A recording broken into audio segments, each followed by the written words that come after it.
सम्राट हर्ष। ये नाम सुनते ही दिमाग में क्या आता है? शक्ति, उदारता, है ना? आज हम उनकी विरासत को गढ़ने वाली दो बहुत ही खास, अविश्वसनीय घटनाओं की बात करने वाले हैं, उनकी महान सभाओं के बारे में। लेकिन आगे बढ़ने से पहले एक सवाल। जरा सोचिए, क्या यह मुमकिन है कि कोई राजा, कोई सम्राट अपने राज्य का पूरा खजाना दान कर दे? मतलब सब कुछ। यही एक बड़ा सवाल है जो आज की हमारी कहानी के बिल्कुल केंद्र में है। अच्छा, अब सवाल उठता है कि ये सब बातें हमें पता कहां से चली? तो सुनिए, इसका सबसे बड़ा क्रेडिट जाता है मशहूर चीनी यात्री वेनसांग को। वो कोई आम इतिहासकार नहीं थे, वो असल में इन घटनाओं के चश्मदीद गवाह थे। मतलब वो वहीं मौजूद थे, सब कुछ अपनी आंखों से देख रहे थे। तो उनके लिखे हुए वृत्तांत हमें सीधे उस जमाने में ले जाते हैं।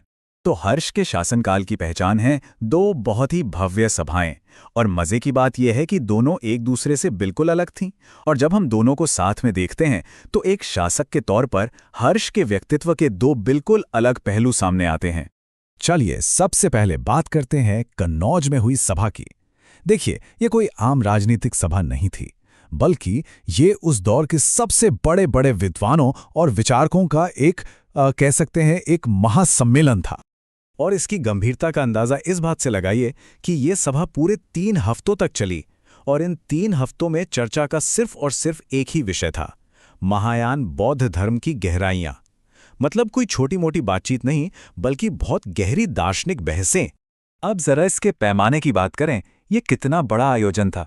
इसमें 20 अलग अलग राज्यों के राजा शामिल हुए थे।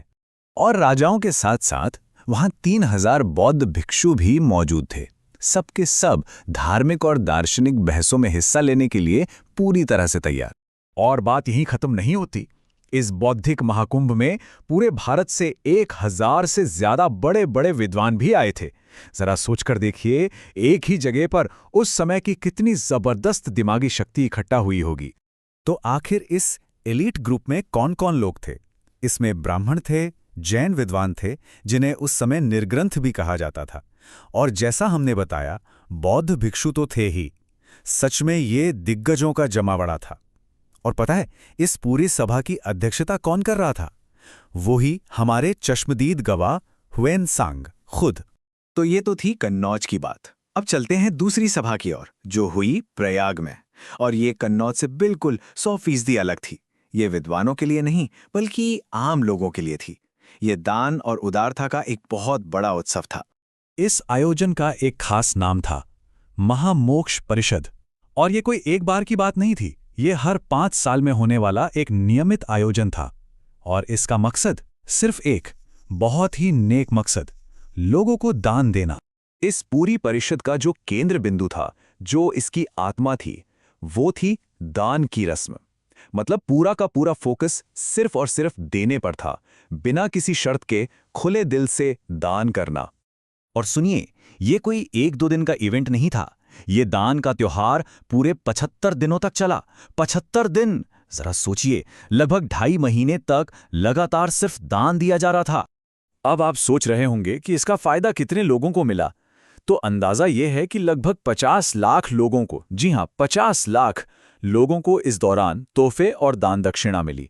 ये संख्या तो आज भी अविश्वसनीय लगती है। एक और खास बात, ये सभा धार्मिक तौर पर भी बहुत समावेशी थी। यहां सिर्फ किसी एक देवता की पूजा नहीं हुई। बुद्ध, सूर्यदेव और भगवान शिव, तीनों की पूजा सार्वजनिक रूप से की गई। इससे साफ पता चलता है कि हर्ष सभी धर्मों का सम्मान करते थे और सबको साथ लेकर चलना चाहते थे। तो देखिए, एक तरफ कन्नौज में विद्वानों की सभा, और दूसरी तरफ प्रयाग में आम जनता के लिए दान का उत्सव।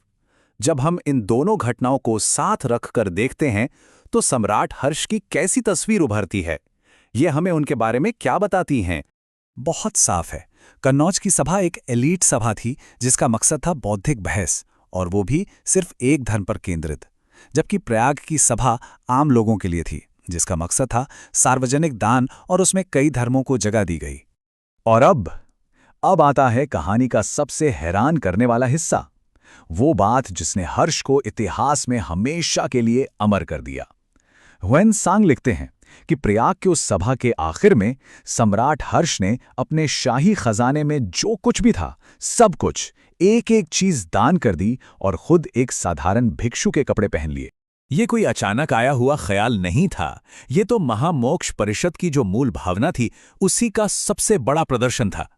एक सम्राट द्वारा त्याग की ये पराकाष्ठा थी। और यहीं पर आकर हम फिर से उसी शुरुआती सवाल पर लौटते हैं, क्या ये सिर्फ भक्ति और त्याग का एक सच्चा काम था, या फिर ये अपनी ताकत और दौलत का एक बहुत ही सोचा समझा प्रदर्शन था, एक तरह की राजनीतिक चाल?